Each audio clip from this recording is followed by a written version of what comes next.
Good evening, and thanks for joining tonight's TI Technology webinar hosted by Texas Instruments.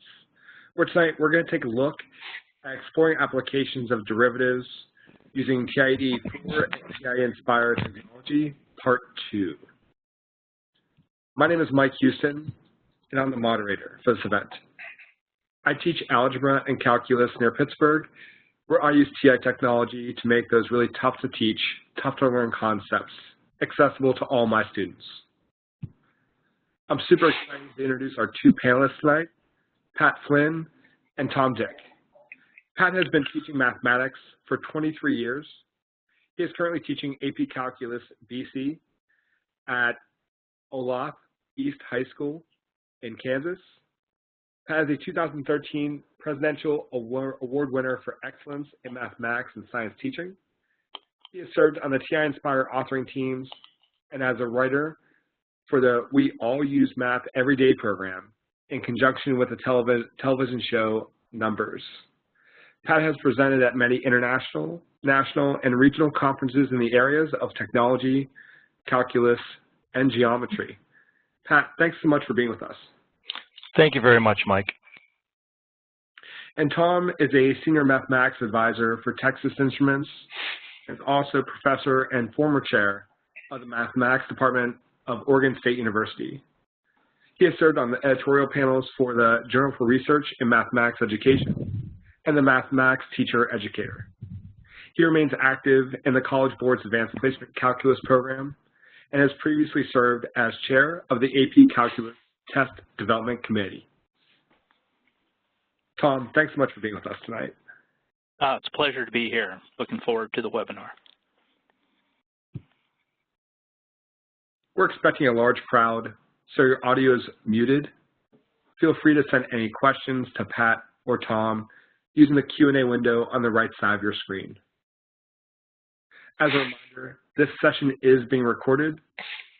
We suggest that you follow along with your handheld or your software with the recording, not live tonight. That way tonight you can experience some of the things that Pat and Tom are talking about and ask questions and get answers. Again, follow along at your own pace with the recording. That way you can pause and rewind the recording and really go at your own pace. This session is being recorded, and as a reminder, we'll provide a link to the event certificate of attendance at the conclusion of the webinar. Once the recording is available, again, we really recommend that that's how you follow along tonight. We also like to thank everyone who is joining us for the first time tonight. And also, if you could complete the live survey on the right side of your screen, we greatly appreciate it. Thanks so much.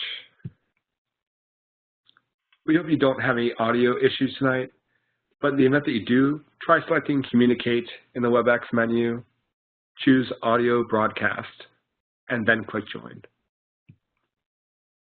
At this point, Tom is going to discuss our agenda. Okay. Well, welcome everybody, and this is actually part 2 of the applications of the derivative. And in this part 2, Pat and I are going to be discussing some of the classic applications of calculus, including related rates and some nice technological opportunities you can use to see dynamic change over time, optimization, or a lot of people think of these as max-min problems. And again, we'll be looking at some ways that beyond using the technology just to calculate, well, ways that you can actually visualize what's going on and investigating these, especially geometric quantities under constraints. And then finally, we're going to take a look at parametric equations. And by that, we mean motion in the plane, and that's actually a BC topic if you're thinking about the AP syllabus. So we'll look at how you can use either Nspire or the TI-84, TI-83 to look at dynamic visualization of a moving object, and then we'll look at some particular things having to do with emphases of parametric equations on the AP exam. Then we'll be handing it back to Mike, and he'll look at share with you some opportunities for online resources and talk about the webinar giveaway. Thanks so much, Tom. And Pat is going to discuss our expected outcomes. Okay, so our expected outcomes for tonight's webinar is being able to use technology as an aid to understand and solve problems involving related rates. It's to aid the students to understand how to do that, not to do the problems for them, but to help them conceptualize and understand what is happening. Using technology to investigate optimization situations and to solve max-min problems. A lot of times students love to do the investigation aspects and kind of come up with the mathematics themselves, play with the problem for a while and try to see what's going on. Tom's got some great things with optimization with that. Also being able to use technology to visualize motion described by parametric equations. Again, Tom had mentioned that. And then lastly, to understand the expectations for the assessment of these topics on the AP exam, how the wording will be presented, how the students should justify their answers along that nature. Thanks so much, Pat. Tom, it's all yours. Okay. Let's see. I'll turn on the screen sharing here. And hopefully folks can see my screen now. And all right, we'll take it away. So we thought we'd start out thinking about related rates. And this is a particular file that's available for the TI-Nspire. By the way, if you've never used the TI-Nspire, even if you don't have the handheld, you can get a extended TI-Nspire teacher version for long trial periods, and it's great for demonstrating things on screen for your kids. Even if you don't have the handhelds in the classroom, it's still a really powerful demonstration tool. Now this particular file is called Fill the Urn, and it's available on the website, Calculus Inspired. And this is one of my favorites, and I think it's fantastic, especially for thinking about related rates. So let me cut to the chase here and just kind of get that nice picture on the cover page, but let me explain how this file works. What we've got is this vessel, and we can put fluid into the vessel in equal increments. So this little clicker here that has volume equals 0, if I click on the up arrow, 1 unit of volume has been poured into the vessel. And notice that it's also showing me the height of the fluid in the vessel for that 1 unit. And so as I keep adding 1 unit of volume at a time, the height in of the fluid goes up. Now you'll notice that fluid, the height as a function of the volume is not a straight line, okay? And that's owing to the fact that this vessel, its radius or diameter is not constant. Okay, here's a stretch here where it's constant. That's kind of interesting. If I go to that stretch of the graph, one might wonder if that part of the graph is linear. Well, that's a great question to ask kids and have them to think about, okay? And so if we think about the volume being poured into this vessel at a constant rate, then we'd be talking about dV dt being constant. And then we could ask some related rates questions about what does dH dt look like, and relate that to also the shape of the vessel. Okay. So there's some just really neat questions in terms of related rates, as well as, I think, fantastic questions that you can ask about rates of change, concavity of graphs, and so on. Okay. For example, if you're looking at this vessel, you might be thinking, gosh, it would be neat if you could somehow change the shape of the vessel and see how that graph would change. Well, you can. So by just grabbing these little nodes on the side here, I can actually change the shape of the vessel, and notice that the graph changes dynamically in response. Now, as I change this, you might have noticed that the volume didn't change. It was still at 18, but that height dropped down because I made that bottom of that vessel so much fatter than before. Okay. Here's a question you could ask. Is there a shape that I can make this vessel that would make this graph linear? Well, think about that for a bit.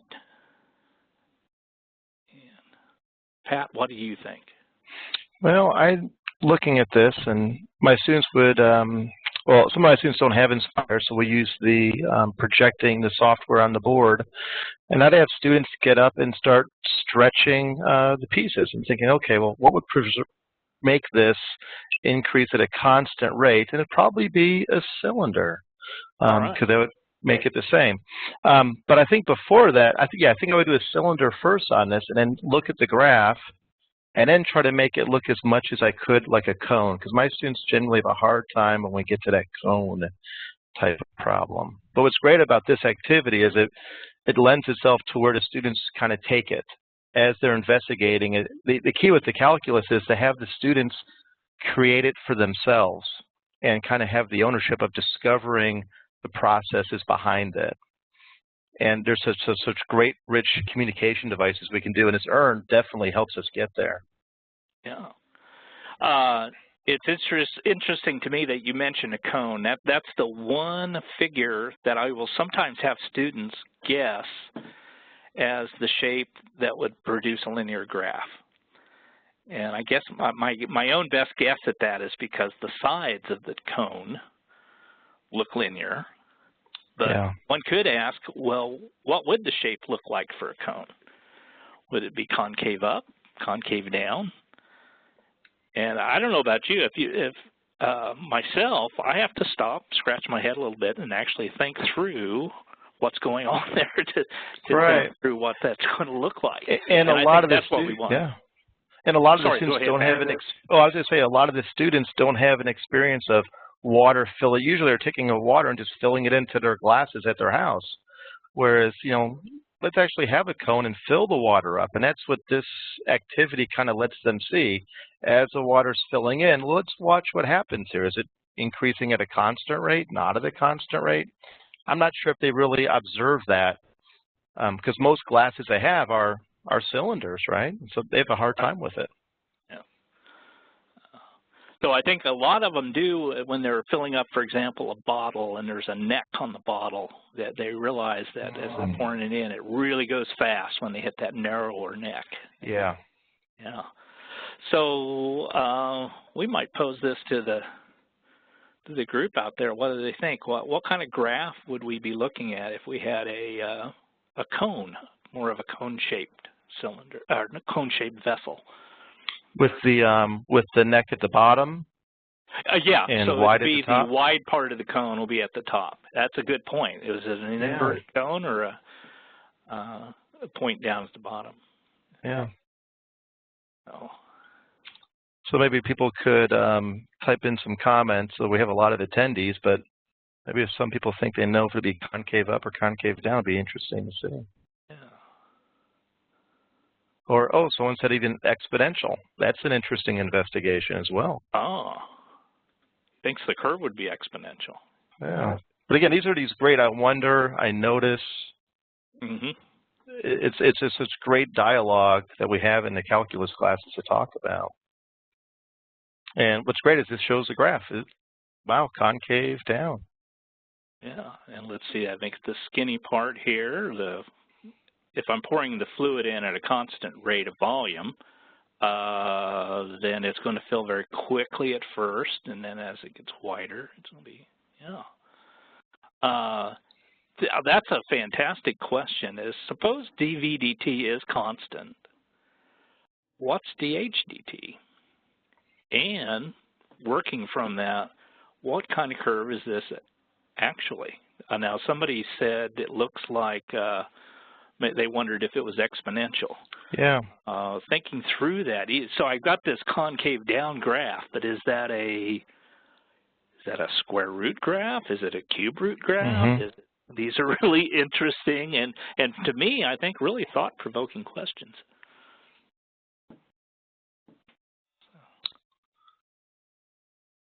Yeah. And really, the limit on, and what's nice about this one activity here, again, if you don't have the software, like Tom said, you can get a really long extended use trial version. Just being able to go where the students take it, and the more they discuss it and talk out loud, I mean, that linguistic part of your brain is the same part that works with the mathematics. That communication piece is such a large part of the redesign with the calculus. Being able to explain and talk about what's going on and speak mathematically, this really lends itself well. And there's not too much information on the chart. It just allows them to manipulate and see what happens. Yeah, I wonder if you can make this have a concave up and then concave down and have a vertical azimuth. Yeah, a vertical tangent. And a vertical tangent. I'm not sure the file actually lets me do that. Though here it looks pretty close. But I think that's actually very, very steep. It's not actually vertical. I think to be vertical, let's see what would have to happen to the vessel. We'd have to have, gosh, the slope would have much to be smaller. really tiny, right? And, right. And then we get into that metaphysical question: would that actually be closed off, and you couldn't pour in any more fluid or not? Right. Oh. Well, yeah, it's a very rich task is what's great about this, and it can go anywhere. Yeah, but it's, and by the way, this particular file, I've used it without mentioning calculus at all. I've actually used it with elementary school kids, just in terms of matching a graph with the shape of the vessel. That's a rich exercise. But with my calculus students, wow, there's just fantastic stuff we can do about talking about rates of change, what meaning of concavity, relating that to the second derivative, and it's just kind of boundless in terms of the kinds of questions you can ask. Okay, well, what I'm going to do now is I'm going to actually go back to our PowerPoint and let Pat talk a little bit about related rates in general, and he'll also take us through an example from the AP exam. Okay, thanks, Tom. One of the things I know, so related rates generally come in right after we've been doing implicit differentiation, right? It's a nice application of implicit differentiation. So students, they're not used to taking the derivative with respect to t. So sometimes when I first start doing this, and I'm lucky, I have a lot of juniors in my class that I teach, and they're all in AP English. So they're used to being able to read very carefully. And sometimes in the reading, you have to be a very good reader with the questions to understand what's going on there. So we practice for a day or so just translating English into calculus. If we see wording that says the water is being poured into the vessel at 3 cubic inches per minute, we instantly translate that to dV dt equals 3 cubic inches per minute, and trying to go through the wording and just translate those pieces as to where they come from. Also, we do a lot of, I'll give them formulas, all the different formulas that they may have forgotten, like the volume of a cone is 1/3 pi r squared. A lot of students don't know why that is. They were told to memorize it. They never had their instructor or someone have a cone that was the same. The base was the same as the resulting cylinder, and the height of the cone was the same as the cylinder. They never saw a teacher like pour a cone filled with water into a cylinder and saw it took 3 of them. It's amazing the things that people start understanding, saying, guys, in calculus, we don't want to memorize things. We want to understand what they mean and where these things come from. There's no way you can memorize all this. You need to create understanding. So that's what's great about the related rates. So we practice taking the derivative with respect to t, which involves a lot of product rules. And that's what Tom's number 2 here says, differentiate with relationship implicitly with respect to t. They're used to doing d dx. d dt is the new one that they have to do.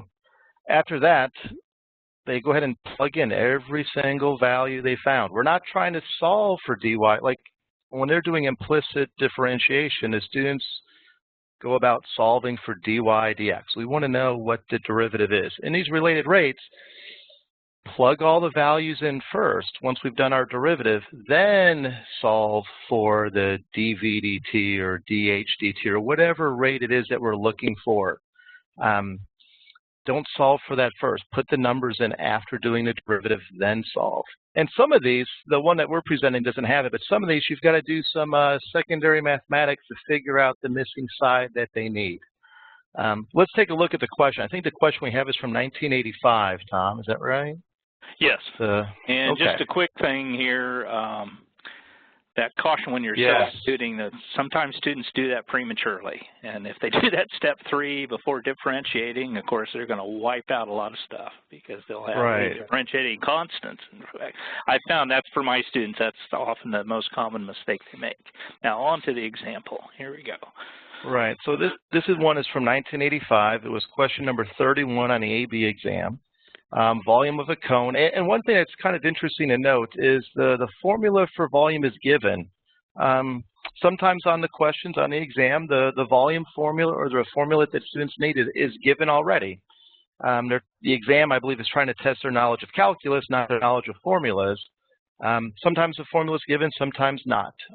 If they give a formula, the exam people, I think, are thinking, and correct me if I'm wrong, Tom, but they're not giving away the problem, whereas some other questions, if they provide a formula, it might be giving away the strategy to try to solve these out.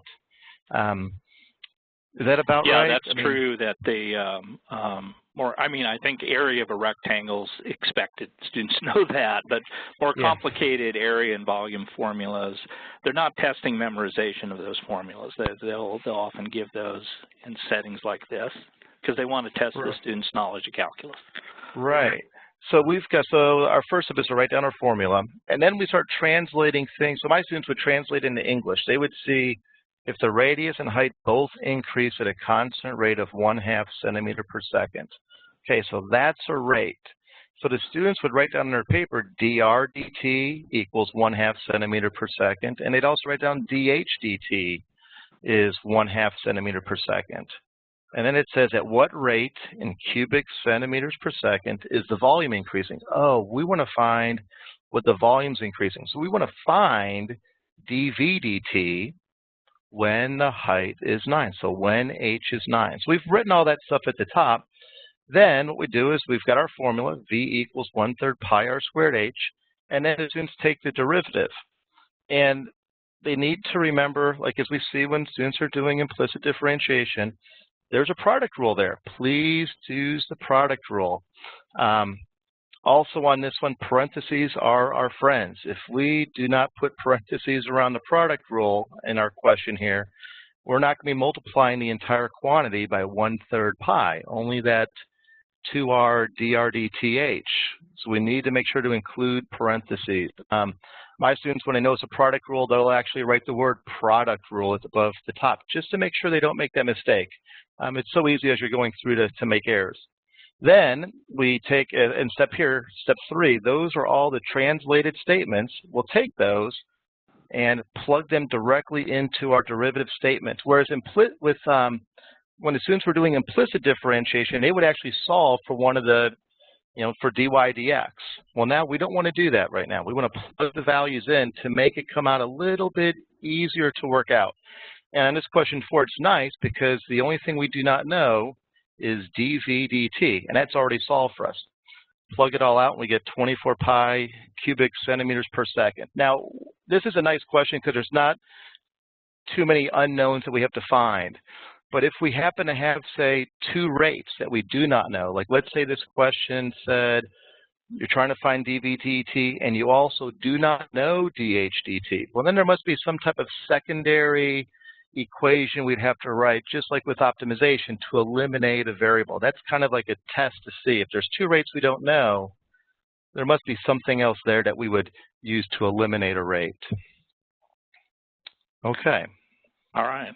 One quick thing I would say, and I have to admit being guilty of this early in my teaching career, is I tried to not pay too much attention to units, but I've really learn that unit analysis can be really helpful in terms of guiding us. And so these numbers here, if one thinks through the units, that the cubic centimeters per second is going to play out just very nicely as we attach the units to those quantities that are involved. Yeah, even if students kind of get stuck on this, if they go through their units, they might be able to figure out what they need to do to get to that point in time. Okay. All right. On to optimization. Okay. So optimization problems are those that require finding a maximum minimum of some variable quantity under some constraint on the independent variables. Now that constraint, it might be some situational constraint, or it could be a domain constraint just in terms of what would be the appropriate values that could be substituted in. What we're going to look at now is this is a feature on the Nspire that I found just, I think it's almost unique. The Nspire has a dynamic geometry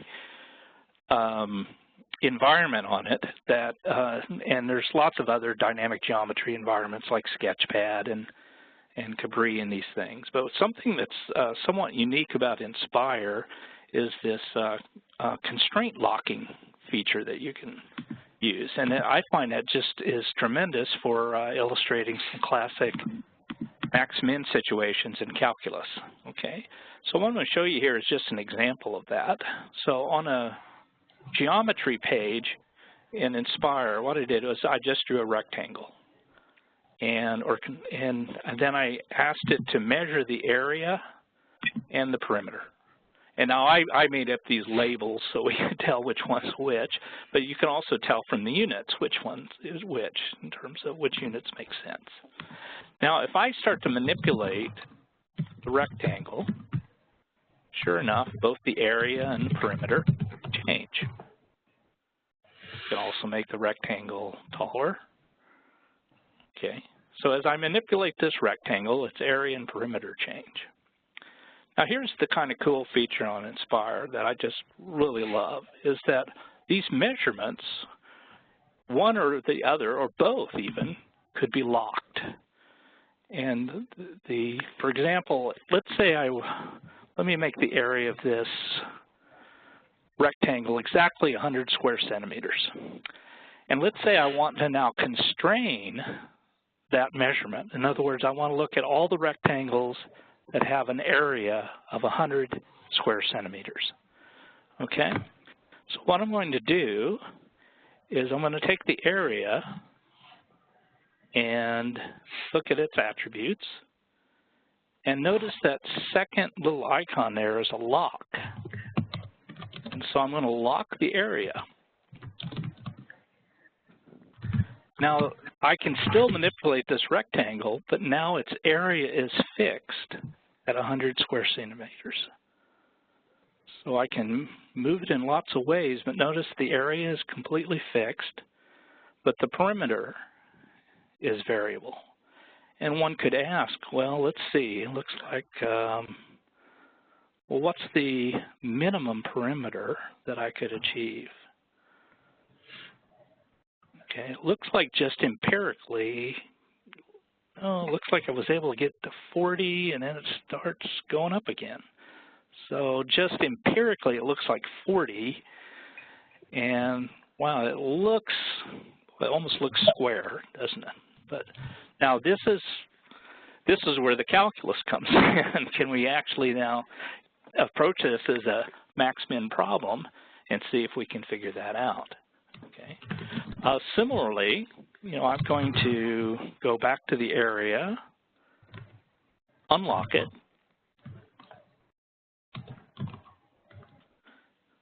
I could, let's see, let me manipulate this a little bit.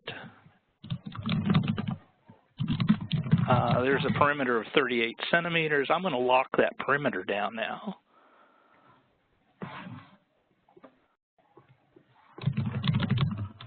So now what I've done is lock the perimeter. So now I'm looking at all rectangles that have a perimeter of 38 centimeters.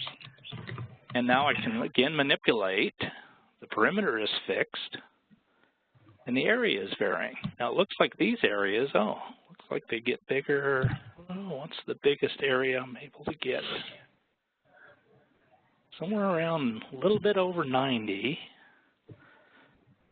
Well, that's kind of interesting. It's almost looking like a square again, isn't it?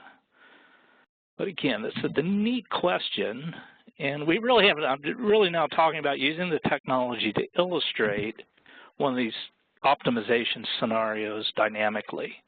And I think this particular feature, it's so easy to use, and there's a rich set of problems you can look at, and you can really get a feel and let the kids actually kind of empirically experiment, and then you want to turn it over to the calculus to find the exact solution. Okay. Pat, any comments you want to make? Well, I was going to say the nice thing about this, just like the urine question, it gives the students a chance to really explore and see what's going on. There's such great abilities out there to make the calculus ideas visible to students, to give them firsthand experience, and that's what this one does. And there's a lot of other ones that involve the optimization as well. You know, locking one of these values, we could put a river along one side, and now the perimeter is only going to be dealing with these 3 sides. We could also even take the area and maybe measure one of the side lengths or the perimeter and gather that data and have it produce a scatter plot and look at the graph that way. But I really think just dragging one vertex from one spot to the other lets the students kind of see, well, where is that maximum perimeter or the maximum area depending on what we're doing? And then that leads to the next question. I'll say, well, students, how do we find that to be a maximum? And there's 3 ways, right? There's either the extreme value theorem, or the first derivative test, or the second derivative test.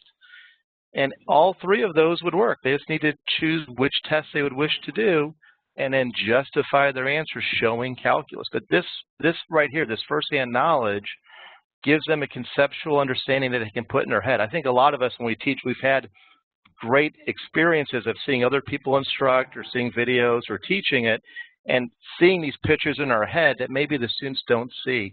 And seeing the animation here and actually manipulating and doing it, it works. I know in pre-calculus we would do the open box problem a lot of times, and we'd spend a full day cutting corners out of papers and taping them together, and the students never really, they didn't see that connected piece on it.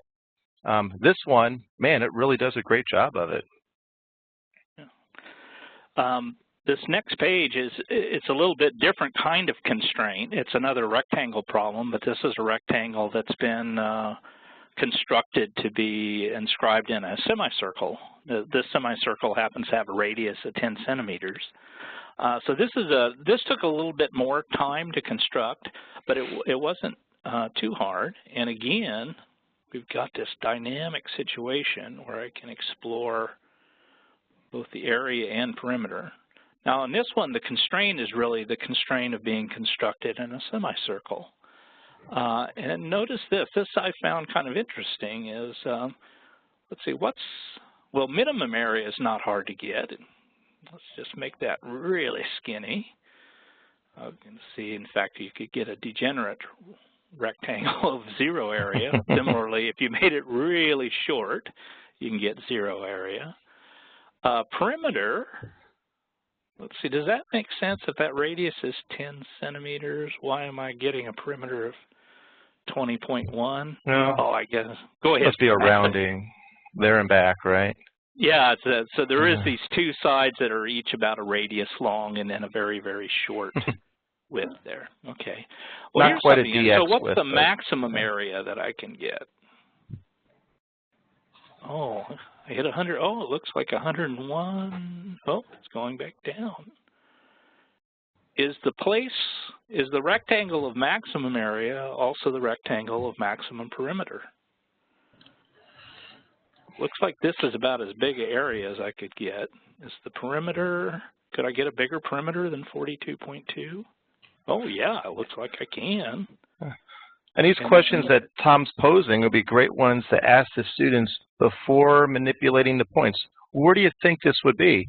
And maybe if you're projecting this on on your dry erase boards or your chalkboard, have some students actually, okay, draw the rectangle. Where do you think this would be?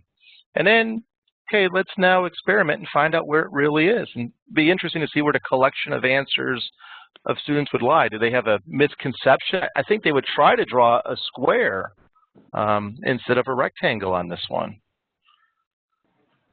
Yeah, especially based on that that previous experience. They might think, oh, the square is always the optimal one somehow. Yeah. So. Yeah. Okay. See, I think I'm going to go back to the PowerPoint and see what are the things that we might want to say about optimization. Well, this is what we just talked about on that first page on Nspire that we looked at.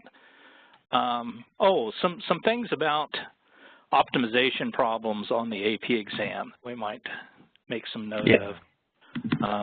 Pat, did you want to maybe talk about this a bit? Well, I was going to say, in terms of the exam, it's all about communicating as to what you're saying. The exam is really emphasizing. In calculus, we've done a great job of justifying our answers every time. And a lot of times students come to calculus and they're not used to justifying their answers. And it's a process that they're getting through. The related rates and optimization are a great way to get that across, communicating correctly. And a lot of times, like you said at the bottom here, in pre-calculus, when students are trying to find the maximum, they'll graph the function or calculator and find the vertex and say it's because of the graph. Well, unfortunately, that's not calculus, and that does not get any points on the exam for showing the graph. They have to say, why is that a maximum? Oh, if we're going to do the first derivative test, we have to find our critical numbers. We have to show that we're at a maximum if the first derivative changes from positive to negative. They can't say changes signs because we're not sure. And they can't say that it's a critical number is the reason why we're at a maximum because, well, maybe it's a, I don't know, what do you call this, like a, Tom, what's it, I mean, no, multivariable, we'll call that a saddle point. Would they call it like maybe a false summit? Or a stationary point sometimes. Yeah, stationary like point. Cubic. One of my students talked about it like he was hiking with his Boy Scout troop and said, you know what, it's kind of like we were summiting this tall mountain, Mr. Flynn, and we thought we were getting to the top. We got there and we realized we had only gone halfway up the mountain. It was a big disappointment to them. They need to be careful with their justifications. If they want to do a second derivative test, that's great. So they have to go ahead and say that either the second derivative is negative at that critical number, or they could say that the first derivative is decreasing. The third way, and a lot of students don't really like doing this one, is the extreme value theorem. And I'm kind of thinking back to the one you had just done, Dick, because the extreme value theorem is saying we're on a closed interval. And I think we said the minimum value is 0. Computing that maximum value is kind of hard for students to kind of come up with, so they kind of shy away from that. But the other one is, like you say in the second point here, if you use your calculator to find a derivative, clearly indicate what function you're differentiating. If the function is f of x, be sure to label f prime of x. Label what you're doing. Don't just say the derivative. There's generally 2 or 3 functions going on here. If there's a constraint, that's another function. Be careful with that. And if you use your calculator to solve the equation, like Dick says in the third bullet point here, like f prime of x equals 0, clearly indicate the equation you're solving. If you call that f of x, then be sure to use that one. You really need to work on labeling your answers. And one note here, a lot of times students will use sign charts to kind of help organize their thoughts with this, which is great. It's a great way to get their thoughts together. But they can't use those to get any justification points. They really need to use their calculus terminology to get those. And these are great problems to do that. It really gets the students talking out loud in class, something that they're not used to doing in math, right? They're used to being very quiet, listening to the teacher. They need to discuss and talk to each other. And a lot of times on these, I would challenge the students in class and say, okay, this is like the one that Dick had up with the semicircle. I would say, okay, this group of students, I want you to show that the maximum is at this value because of the extreme value theorem. This group of students because of the first derivative test. This group of students because of the second derivative test. Great ways to get there, and AP rewards all those. Students should try to take the easiest way to get there. That makes sense to them by far. Okay. Yeah. All right, shall we move on to the next topic? All right. Yeah. Go. Parametric equations.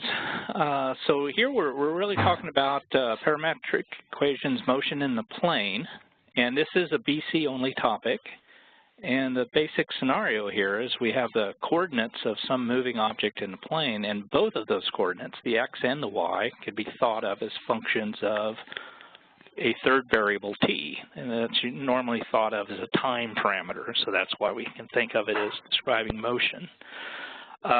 This really, students will have already studied in AB calculus, they study rectilinear motion, that's just motion along a straight line. And there, you know, they do have to attend to the distinction between velocity and speed. Speed, for rectilinear motion, is just the absolute value of the velocity. It's quite a bit different when we move to the plane. I mean, velocity and acceleration are now going to be vectors because they have these two components, the x and y component. So the velocity vector has components given by the first derivatives of x and y with respect to t. Acceleration's a vector also, second derivatives of the x and y functions with respect to t.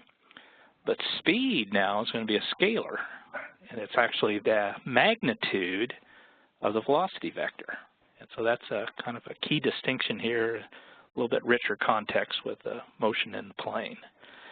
Well, let's take a look, actually, so let's switch technologies a bit here. Instead of looking at Nspire, well, we just look at the TI-84 or 83. So I think parametric equations, about as much as any topic, was just really revolutionized by graphing calculators. Really gave us a chance to look at these things dynamically.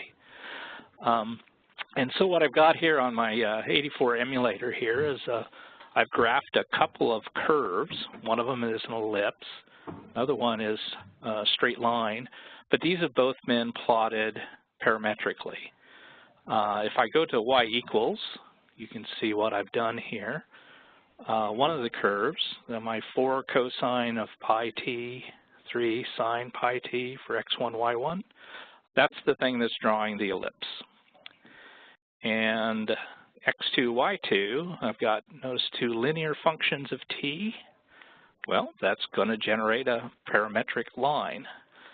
Now, because I have, let me just take a quick look at my window settings.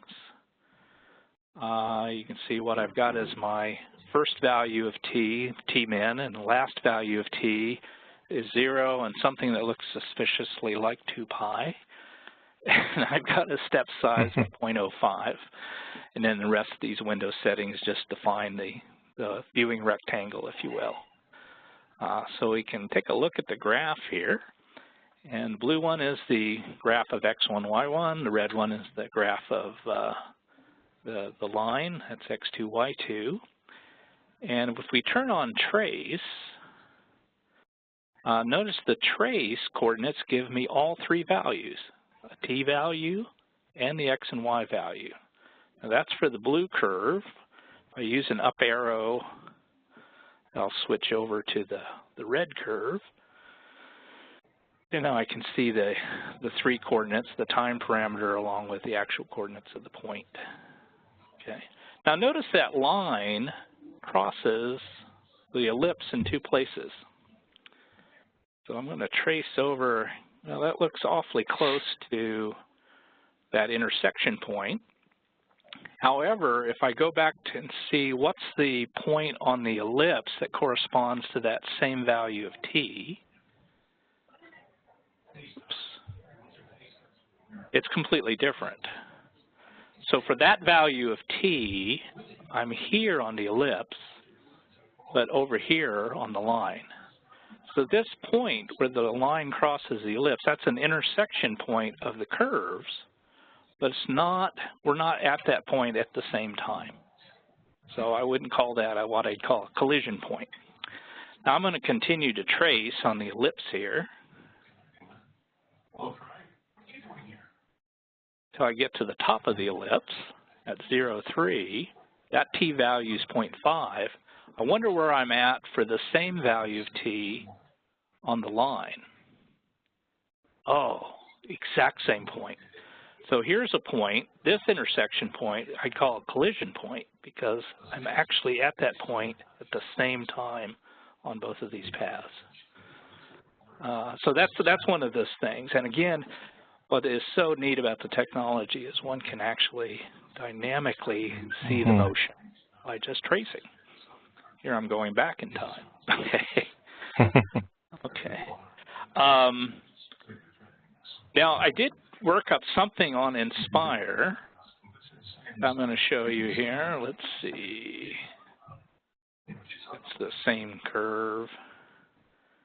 But here's something I worked up that just took a little bit of effort, but not too much. What I did here is I've parametrically drawn this ellipse, slightly different equations. Let me show them to you.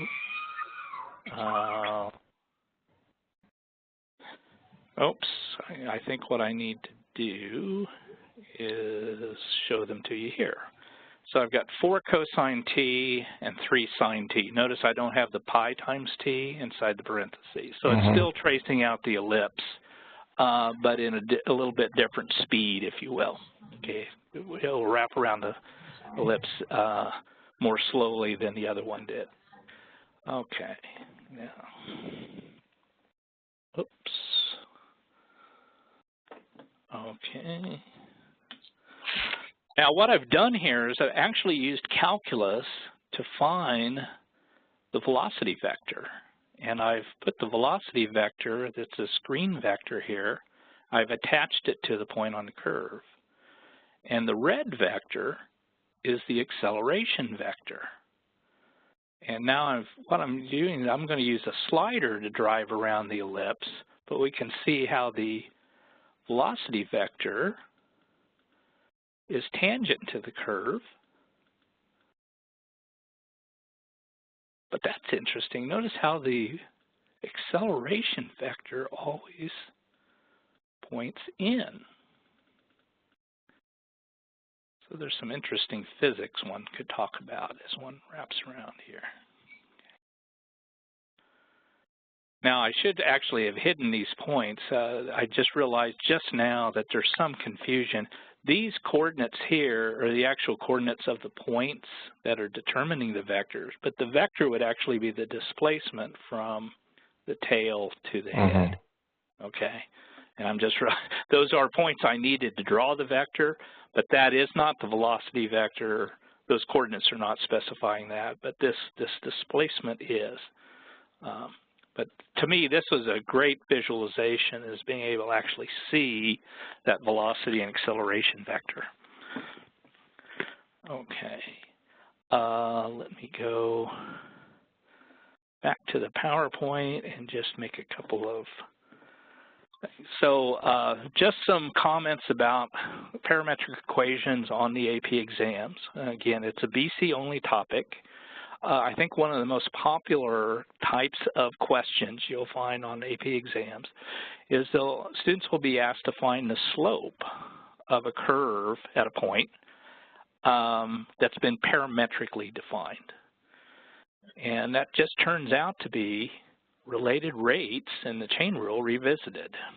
So you can find the slope on a parametrically defined curve by computing the ratio dy dt to dx dt.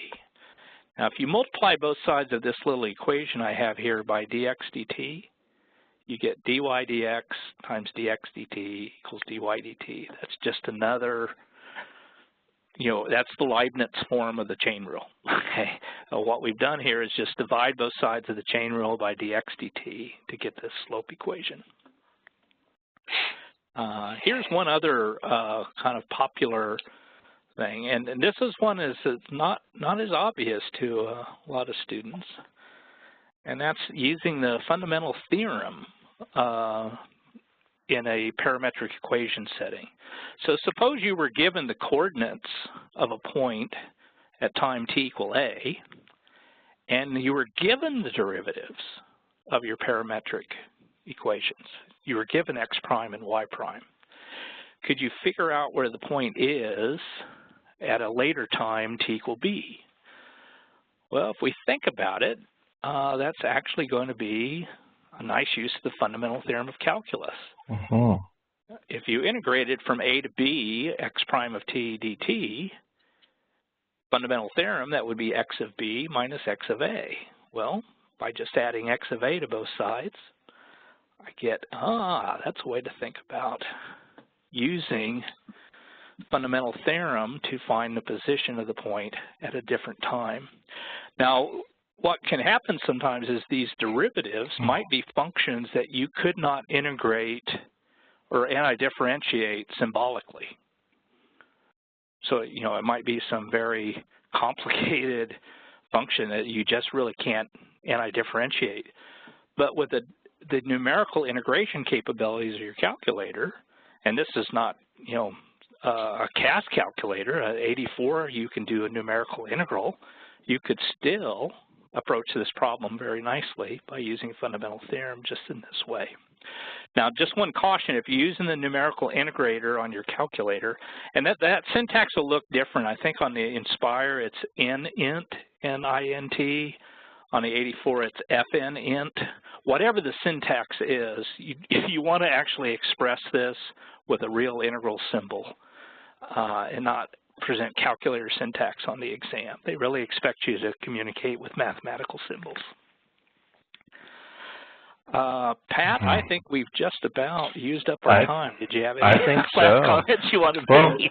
I was hoping that hopefully everyone found a way to make some of the calculus visual in their classrooms and give the students a chance to experience the mathematics through optimization by locking down one of the constraints, or like the EARN example, let's just see what happens. Do some guessing. Guess what you think would happen. Okay, now let's manipulate and see if that does in fact give it to us. But hopefully we've addressed all of our expected outcomes that we'd like to do. As Mike said, there'll still be a recording, and it'll show you how to get to that, where you could pause this and go at your own leisure. Definitely encourage people to take a look at the calculus-inspired website on the education.ti.com. There's lots of great, rich calculus questions that are dynamic and visual to give the students firsthand knowledge of experiencing the calculus. Okay, and Pat, pass it back over to Mike now. I appreciate it. I'm going to begin wrapping things up tonight. And as I do, if you have any last-minute questions for Tom or Pat, please try to get those asked. I know they'll do their best to get those questions answered.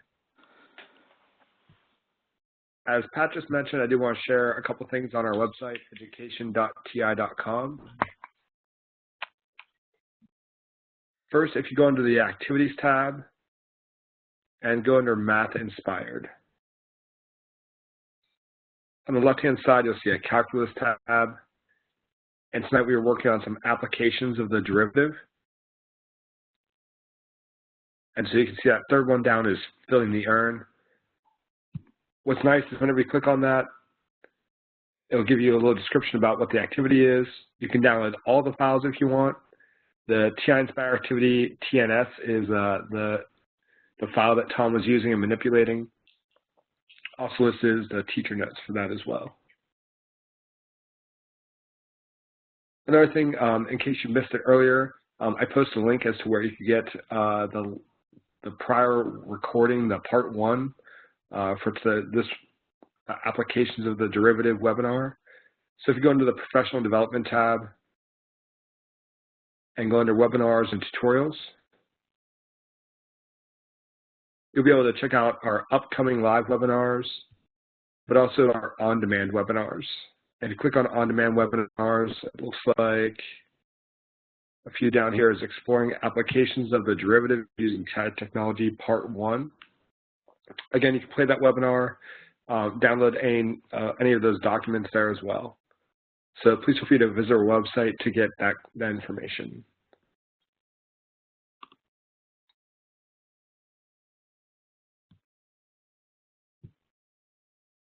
When you leave the webinar, a brief survey will automatically appear in your browser.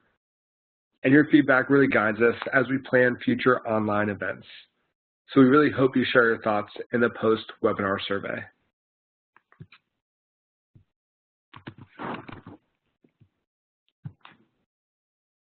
We're excited that the T-Cubed International Conference this year is coming to Chicago.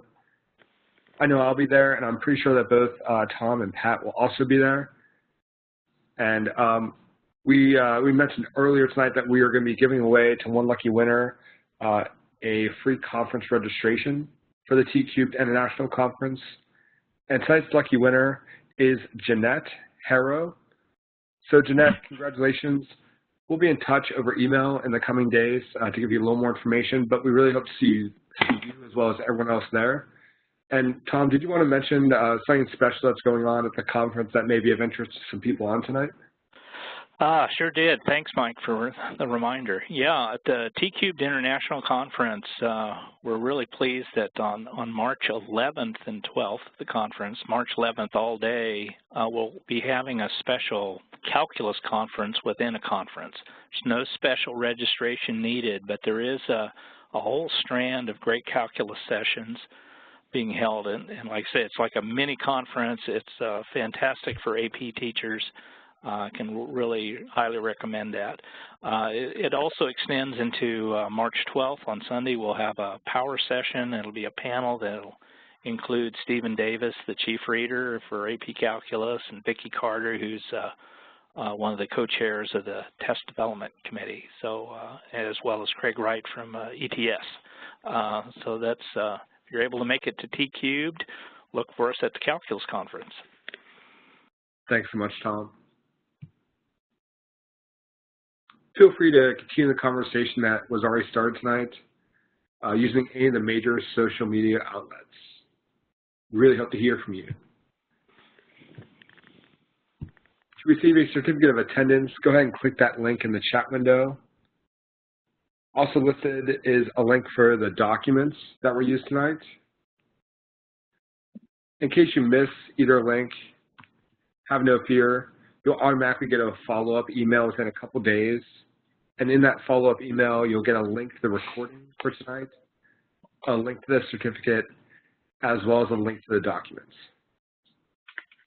And if you happen to watch this online, on demand, feel free to just copy down that link into your favorite browser to receive your certificate.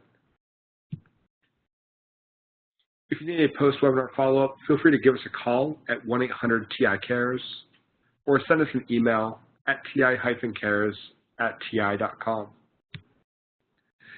Thanks so much, Pat and Tom, for everything you shared tonight. I really appreciate it. Thanks. It was a lot of fun. Yes, I really enjoyed working with both of you guys. Thanks for everyone who attended also. Absolutely. Again, thanks again, everyone, and we hope to see you back online real soon. Have a great night.